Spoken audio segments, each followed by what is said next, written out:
जैसे कि मैं आपको कुछ ना कुछ अपने चैनल के माध्यम से बताती हूँ। वैसे ही आप कैसे होंगे, स्वस्थ होंगे, मस्त होंगे। और मैं उम्मीद करती हूँ आप लोग मैं आशा करती हूँ कि आप लोग स्वस्थ रहिए। और इस भयानक जो सर्दी पड़ रही है, सर्दी में आप लोग कैसे आप अपने आप को बचा सकते हैं, अपने शरीर को कैसे मेंटेन कर सकते हैं, इसके बारे में मैं आज नई जो क्या कहते हैं बीमारी के विषय में बताने वाली हूँ। वो है एक हाइपोथर्मिया। हाइपोथर्मिया में क्या होता है, तो इसके बारे में पूरा डिटेल से बताऊंगी। तो इससे पहले आप लोग लाइक, सब्सक्राइब, कमेंट, शेयर कर दीजिए जिसने अभी तक नहीं किया है। और जो मेरे चैनल को पहली बार देख रहे हैं वो तो कर देंगे, तो नई नई अपडेटें जो मैं डालती हूँ वो अपडेट आप तक पहुँचेगी डेली के डेली।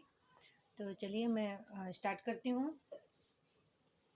हाइपोथर्मिया। हाइपोथर्मिया में शरीर का ठंडा पड़ना होता है। जब शरीर ठंडा पड़ जाता है तो हाइपोथर्मिया की लक्षण या बीमारी कहें या डिसऑर्डर कहें, ये हो जाती है, विकार टाइप का हो जाता है। हाइपोथर्मिया एक शारीरिक तापमान की बीमारी है। ये जो बीमारी होती है ये एक शारीरिक तापमान की होती है। जैसे ही टेम्परेचर कम होता है तो उसको हाइपोथर्मिया बोलते हैं, जिससे शरीर का तापमान सामान्य से बहुत कम हो जाता है। जो शरीर का टेम्परेचर होता है वो उससे कम हो जाता है, उसको हम हाइपोथर्मिया के नाम से जानते हैं। मनुष्य का सामान्य मान तापमान 98 फ़ारेनहाइट होता है, या सेंटीग्रेड में 37 सेंटीग्रेड होता है। तापमान जो मनुष्य का टेम्परेचर होता है वो अगर फ़ारेनहाइट में देखा जाए तो 98.6 फ़ारेनहाइट होता है, और अगर सेंटीग्रेड में देखते हैं तो 37 सेंटीग्रेड टेम्परेचर होता है। अगर इस टेम्परेचर से अगर बिलो होता है या कम हो जाता है तो उसको हम हाइपोथर्मिया कहते हैं, शरीर का ठंडा पड़ना भी बोलते हैं। अब ये किन किन कंडीशनों पे होता है मेडिकल भाषा में इसे कार्डियक अरेस्ट भी कहते हैं। अगर मेडिकल भाषा में कहते हैं तो इसको कार्डियक अरेस्ट के नाम से जानते हैं। कार्डियक अरेस्ट में ये हाइपोथर्मिया की बीमारी हो जाती है।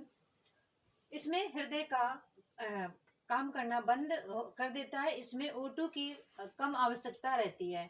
इसमें जो हार्ट हार्ट होता है, हार्ट काम करना बंद कर देता है, जिसमें O2 की जो प्रॉपर तरीके से सप्लाई होती है वो भी काम करना बंद कर देती है, जिसकी वजह से क्या कहते हैं O2 जब शरीर में हमारे शरीर में पहुंचती है ब्लड के थ्रू, तो शरीर फंक्शन करता है। मतलब ब्लड हार्ट जो होता है वो फंक्शन करता है। हार्ट फंक्शन करने की वजह से पूरे सप्लाई ब्लड की पूरे शरीर में सप्लाई होती है, जिसकी वजह से हमारा जो शरीर होता है उसके सारे ऑर्गन्स और सेल्स टिश्यू जो भी होते हैं वो सारे काम करते हैं अच्छी तरीके से। और अगर जो ऑक्सीजन होती है वो सप्लाई, मतलब ऑक्सीजन जो नहीं पहुंच पाती है हार्ट और ब्लड में, तो जिसकी वजह से जो सारे ऑर्गन्स होते हैं हमारे शरीर में, टिश्यू सेल्स, वो भी काम करना बंद कर देते हैं, जिसकी वजह से जो बॉडी होती है वो हाइपोथर्मिया कर जाती है, मतलब शरीर का ठंडापन हो जाता है। बच्चों में 1 घंटा कार्डियक अरेस्ट के बाद भी जीवित रहते हैं। अगर बच्चों में कार्डियक अरेस्ट होता है तो वो 1 घंटे के बाद भी वो जीवित रहते हैं। मतलब इतनी जल्दी उनको कोई भी दिक्कत आगे चल के नहीं होती है। कार्डियक अरेस्ट के शुरुआती लक्षण कपकपी। अगर कार्डियक अरेस्ट के शुरुआती जो लक्षण होते हैं उसमें कपकपी होती है, व्यक्ति को ठंड लगना, ठंड उसको लगती है, ठंड लगेगी तो कपकपी होगी, हाथ पैर ठंडे पड़ना। अगर ये सारी प्रोसेस होती है तो उसके हाथ पैर भी ठंडे पड़ने लगते हैं। और चेहरे में स्वेलिंग, जिसकी वजह से वो जो शरीर में जो भी ऑर्गन्स मतलब सेल्स होती हैं वो काम करना बंद कर देती हैं। ब्लड ऑक्सीजन की सप्लाई नहीं होती है, जिसकी वजह से शरीर ठंडा पड़ता है, तो वो स्वेलिंग भी कर जाते हैं शरीर। स्किन येलो कलर की हो जाती है, और जो स्किन होती है वो येलो कलर की हो जाती है, फंक्शन नहीं होता है, जिसकी वजह से कार्य नहीं होता है। इसके अलावा पल्स रेट भी कम हो जाती है, और जो पल्स रेट होती है वो कम हो जाती है, और जो बीपी होता है वो इंक्रीज कर जाता है, और पल्स रेट इसी वजह से कम हो जाती है।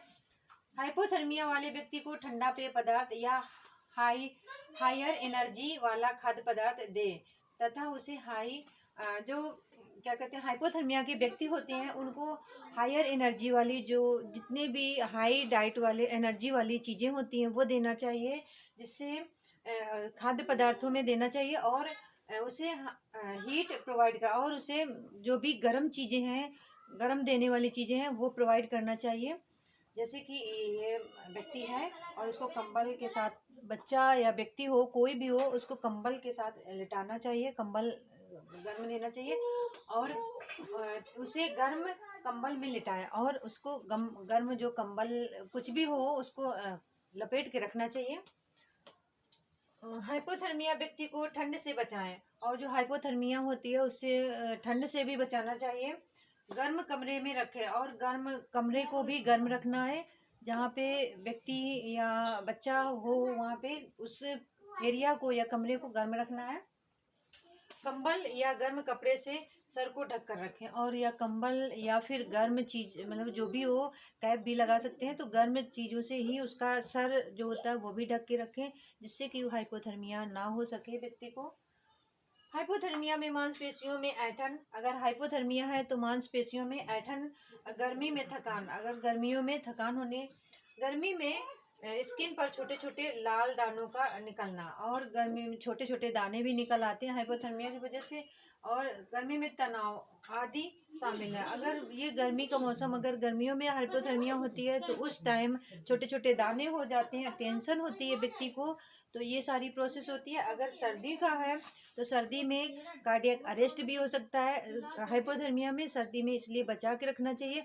और सर्दी में क्या कहते हैं, हार्ट की प्रॉब्लम हो सकती है, जॉइंट में पेन भी हो सकता है, जॉइंट मसल्स में पेन होता है। बच्चों को ये सर्दी से बचा के रखना चाहिए, कंबल गर्म कपड़े से ढक के रखना चाहिए। और ओल्ड लोग जो होते हैं, बूढ़े लोग, उनको भी गर्म पानी से नहाने के लिए या बच्चों के लिए गर्म पानी प्रोवाइड करना चाहिए, और गर्म कपड़े या गर्म चीज़ें ही खिलाने पिलानी चाहिए, जिससे कि जो पैरालिसिस के चांस होते हैं ओल्ड लोगों में तो वो ना हो सके। इसी के साथ अपने थैंक यू।